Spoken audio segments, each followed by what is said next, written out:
Hello again. George Kinder here, reading from my book, Transforming Suffering into Wisdom, Mindfulness and the Art of Inner Listening. Today, we're still on the first intention. There are three intentions we're going to be touching upon in this first half of the book. They're all intentions of both living and also of mindfulness practice. This first intention is living in the present moment. Intention's a huge thing, I think, for all of us right now as we are living in the coronavirus era. Here we are, most of us are in some way isolated, quarantined, you could call it, but with incredible social distancing, so that we're in our homes, we're with our family, or we're by ourselves, and can't go out and do the things we normally do.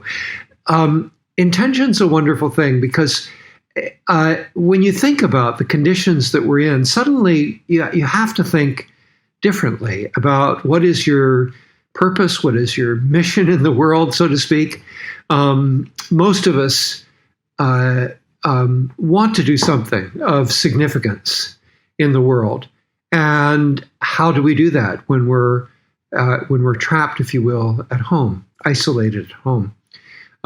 It's been very much part of my thinking as well, both what do I do externally, what can I do externally, but also one of the recognitions as I thought about intention during this period of time is that I know from my experience of doing mindfulness now for 50 years that the more that I practice mindfulness, the more authenticity I have inside of myself, the more I'm present, both for myself and for the experience around me, but also for others. So I know that mindfulness makes my life richer, and as a consequence, gives me more to give to others around me. So it's been an incredible time, an incredible experience for me to use intention to become more of who the best of me is, in a way, and using mindfulness to make that happen.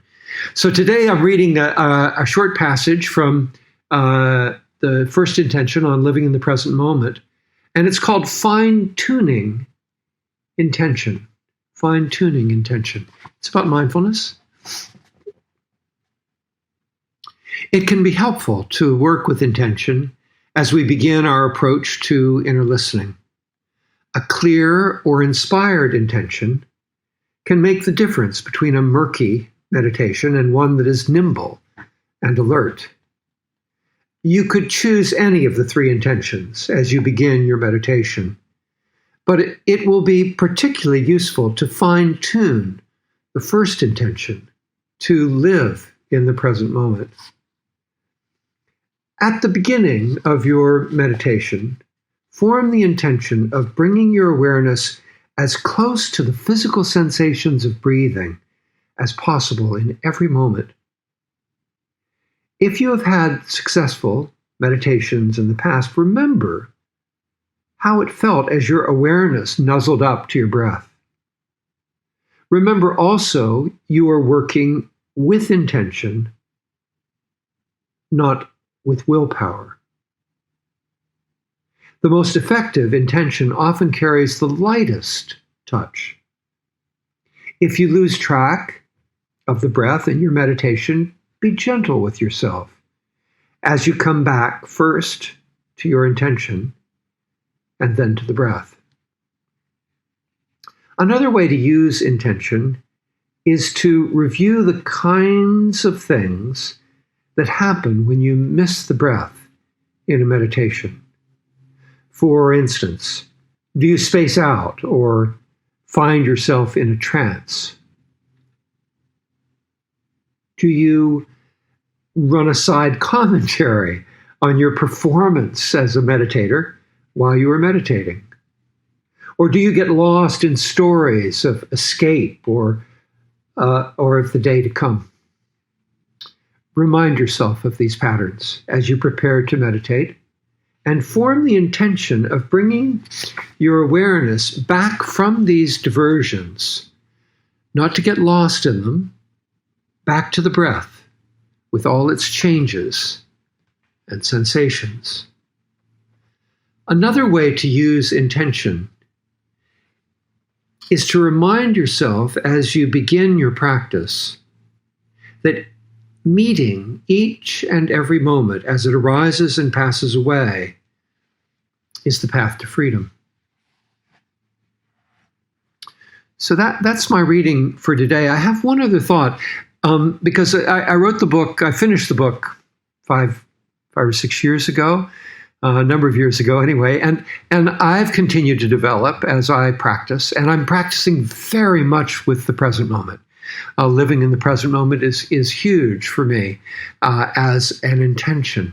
And one of the ways that I practice, I'm really loving, because I'm carrying into each mindfulness meditation 3 intentions that are related to each other all at once. The first one is to live in the present moment. So just constantly, as I'm meditating and watching the breath, to be checking, am I here? Am I really here?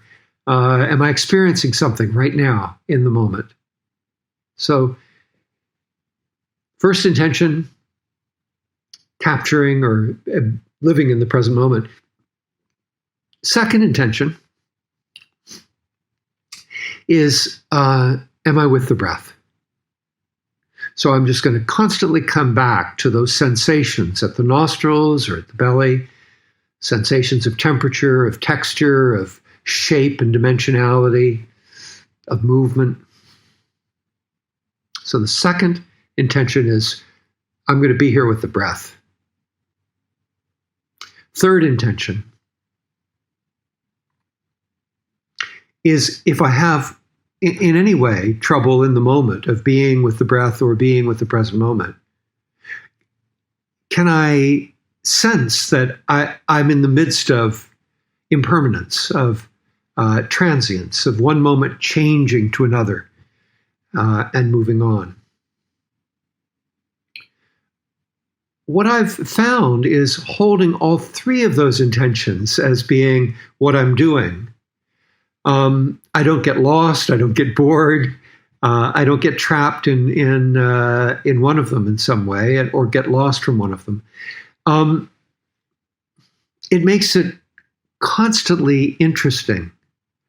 I always have a way to find myself coming back to being here, which is where I feel freedom and where I find authenticity in my life. Thank you. See you again tomorrow. Thanks so much. Bye.